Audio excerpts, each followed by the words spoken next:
Assalamu alaikum class 8. This is our lecture 54 and we are doing the definitions and detail of figures of speech.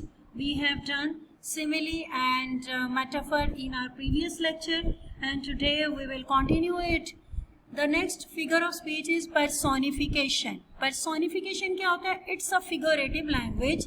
ये भी एक figurative language है, language की technique है. Where an object or idea is given human characteristics or qualities. कोई भी चीज़, किसी भी आइडिया, किसी भी ख्याल को, किसी बेजान चीज़ को उसमें इंसानी खसूसियात डाल देना या उसको इंसानी खसूसियात उसके बारे में बयान करना personification कहलाता है. For example, the candle flame danced in the dark. The candle flame danced in the dark. अंधेरे में जो शमा का फ्लेम था वो क्या है, उसने डांस किया. तो डांस कौन करता है? इंसान करते हैं, रक्स करते हैं. The sunflowers nodded in the wind. Node होता है हाँ में सर हिलाना. नोड इंसान सर हिलाते हैं. ठीक है, तो ये सारा क्या आ जाएगा आपका, ये पर्सोनिफिकेशन है. नेक्स्ट आपका जो फिगरेटिव लैंग्वेज में हम ये करेंगे वो है इमेजरी. इमेजरी क्या होता है? Imagery is the construction of details used to create mental image in the mind of the reader through the visual sense as well as the senses of touch, smell, taste and sound. हमारी 5 senses हैं. उन 5 senses को use करते हुए जो writers हैं वो मुख्तलिफ वर्ड्स यूज़ करते हैं और ऐसे होता है कि जैसे जहन में एक तस्वीर कशी की जाती है, हमारे सामने एक इमेज बना दिया जाता है, हमें वो टेस्ट आने लगता है, हमें वो रंग दिखाई देने लगते हैं. ये सारी क्या है? इमेजरी है. इमेजरी इसका मतलब ये है कि आप 5 सेंसेस को यूज़ करते हुए कोई भी जो कॉन्सेप्ट है, कोई भी आइडिया है, उसको बहुत ज़्यादा इफ़ेक्टिवली समझा देना या बता देना. एग्जांपल्स ऑफ इमेजरी आपके देखें कि विजुअल होता है जिसको हम व्यू करते हैं, जिसको हम देखते हैं. ये हमारी बसारत से ताल्लुक़ रखती है. जो हम देखते हैं चीज़ों को वो हमारे उसकी एग्जांपल्स आप ये आपकी पोएम के अकॉर्डिंग देखो या वैसे भी एग्जांपल्स उसमें क्या हो सकती हैं. Huge trees in the thick and dark forest. घने जंगल में बड़े ऊंचे दरख्त, सरसब्ज खेत, ये जो सारे हैं लहलहाते हुए आपके जो फूल हैं, ये जिनको आप देखते हो तो वो आपकी विजुअल है. ऑडिटरी होता है, ऑडिटरी हियरिंग से रिलेट करती है. द रसलिंग ऑफ लीव्स, ठीक है, द चर्पिंग ऑफ बर्ड्स, ये सारे जो आपको आवाज़ें डिफरेंट बताकर इमेजरी क्रिएट की जाती है कि आपको ऐसे लग रहा होता है कि वाकई आपके सामने परिंदे चहचहा रहे हैं. स्मेल होता है सेंट ऑफ एप्पल्स, यानी सेबों की खुशबू. सेंट ऑफ या स्मेल ऑफ फ्लावर्स, कुछ भी आप जो खुशबू है इसको हम स्मेल से जो आपकी रिलेट होती है इसको हम ऑल्फैक्टरी भी कहते हैं, जो हमारी सेंस ऑफ स्मेल से हम बिल्ट अप करते हैं. टेस्ट होता है गस्टेटरी भी इसको कहा जाता है. टेस्ट को हम क्या कहते हैं? गस्टेटरी. और ये आपका sweet and juicy oranges, sweet and सावर, कोई भी जो टेस्ट आप बताते हो, बिटर, ये आपके टेस्ट हैं और इसको हम गस्टेटरी भी कहते हैं. नेक्स्ट आपकी सेंस होती है जिससे आपकी इमेजरी क्रिएट होती है टच. टच को आप टेक्टाइल भी कह सकते हैं. टेक्टाइल सेंस होती है आपकी टच में. रग्ड एंड रफ पाथ, जैसे कोई नाहमवार चीज़, तो हमवार और नाहमवार होना हमारे टच से हमें फील होता है. तो ये हमारी टेक्टाइल सेंस को यूज़ करते हुए, टच से रिलेट करते हुए जो भी इमेज बनाया जाता है चीज़ों के बारे में, उसको हम ये भी हमारा इमेजरी का एक पार्ट है. तो आज हमने किया है पर्सोनिफिकेशन और इमेजरी. इमेजरी है हमारी 5 सेंसेस को यूज़ करते हुए हमारे सामने अल्फाज से तस्वीर, जायके और सारी रंग, हर चीज़ बखेर देना.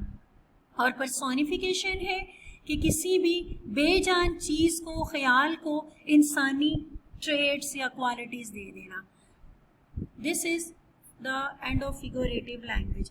ये आपने सारी अच्छी तरह से तैयार कर लेनी है, बार बार इसको रिटर्न इसकी प्रैक्टिस करना ताकि आपको फिगरेटिव लैंग्वेज का पता चल जाए। ये आपके आगे बहुत असेसमेंट में यूज़ होता रहेगा। जब भी आप कभी कोई भी पोएम कुछ भी पढ़ोगे, इवन नेक्स्ट क्लासेस में भी, तो आपको फिगरेटिव लैंग्वेज बहुत हेल्पफुल होगी स्टेंसेस करने में और सब कुछ लिखने में।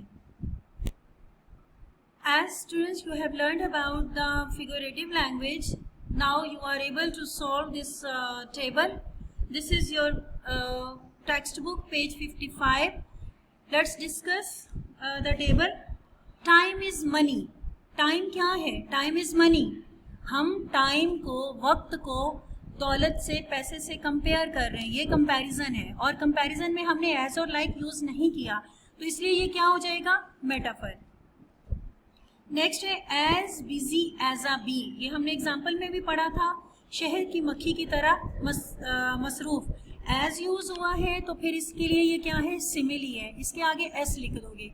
M stands for metaphor, S stands for simile. ऊपर आपको ये गिवन है, here is a list of few similes, metaphors and personification, can you identify them? Right S for simile, M for metaphor and P for personification. ये आपके ऊपर indication, ये सारी directions दी गई हुई हैं। The wind whispered the rumours of the forest. हवा ने सरगोशी की और र्यूमर्स क्या बताई उसके बारे में? र्यूमर्स फैलाई फॉरेस्ट के बारे में। तो क्या है ये? हवा ने तो कोई सरगोशियाँ नहीं की, हवा तो कोई र्यूमर्स नहीं फैलाती है, अफवाहें नहीं फैलाती। र्यूमर्स होती हैं अफवाहें, जंगल में आपकी अफवाहें फैलाई। तो क्या है? तो ये ऐसा है कि हवा को आपने एक ह्यूमन ट्रेड दी है, तो ये पर्सोनिफिकेशन है।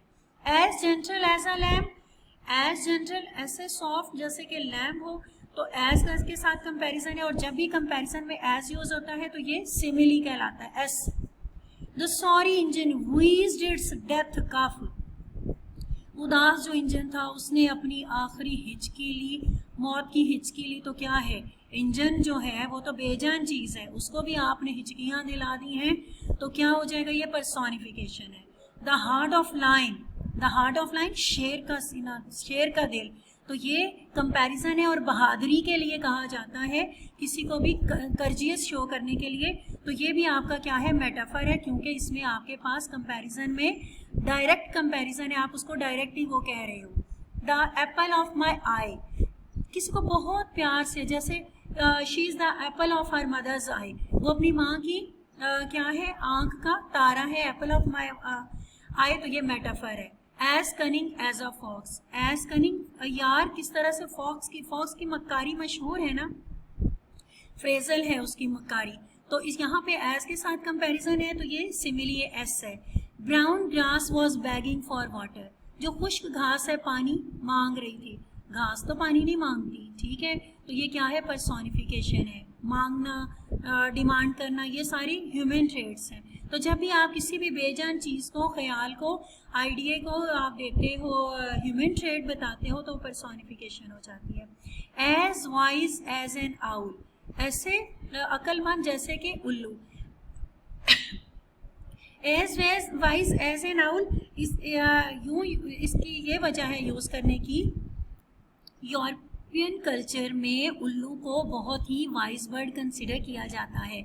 हमारे यहाँ तो बेवकूफ़ को के लिए उल्लू का वर्ड यूज़ होता है ना, कि ये तो निरा उल्लू है, घामड़ है, इसको कुछ पता ही नहीं है। लेकिन यूरोपियन कल्चर में जो आउल है उसको एक वाइज वर्ड कंसिडर किया जाता है और इसीलिए इसको कंपैरिजन किया जाता है गाना से, as wise as an owl. और इसीलिए उनके यूजुअली जो बच्चों की शर्ट्स हैं या कुछ, उसके ऊपर उल्लू बने होते हैं, क्योंकि वो वाइज को शो कर रहा होता है। ब्लैंकेट ऑफ स्नो क्या है? ब्लैंकेट ऑफ स्नो भी आपका क्या है? बर्फ का कंबल। तो क्या है? ये मेटाफर है। As black as a crow, ऐसे स्याह जैसे कि कौवा हो, तो ये भी कंपैरिजन है। कौवे की तरह काला, तो ये क्या है? सिमिली है, क्योंकि इसमें एज और लाइक है। ब्लैंकेट ऑफ स्नो, बर्फ का कंबल, तो ब्लैंकेट ऑफ स्नो क्या है? मेटाफर है। ठीक है, ये सारे अब आपको समझ आ गई है। आपने इनको बहुत अच्छी तरह से सारे फिगर्स ऑफ स्पीच को याद करना है, इनकी प्रैक्टिस कर लेनी है। डायरी आपकी आज के जो लेक्चर है, लेक्चर 54, उसमें आपका यही है, learn plus right each and everything properly. और दूसरा जो इसके साथ हमने मूव करना है, हमारा जो काम होगा इसका, वो मैं आपको नेक्स्ट इसके साथ बता देती हूँ कि क्या हम करेंगे। Yes, these are the additional question answers. आपके पास जो कंपोज क्वेश्चन आंसर्स है उसमें साथ ही ये भी आपको गिवन है। Additional question answers actually block questions भी कहलाते हैं, जो आपकी पोएम है उसके साथ जब आपने रीडिंग की थी तो उसके साथ अंदर एक ब्लॉक बने थे जिसके जिनमें ये क्वेश्चंस लिखे हुए थे। How do you compare the daffodils with the stars?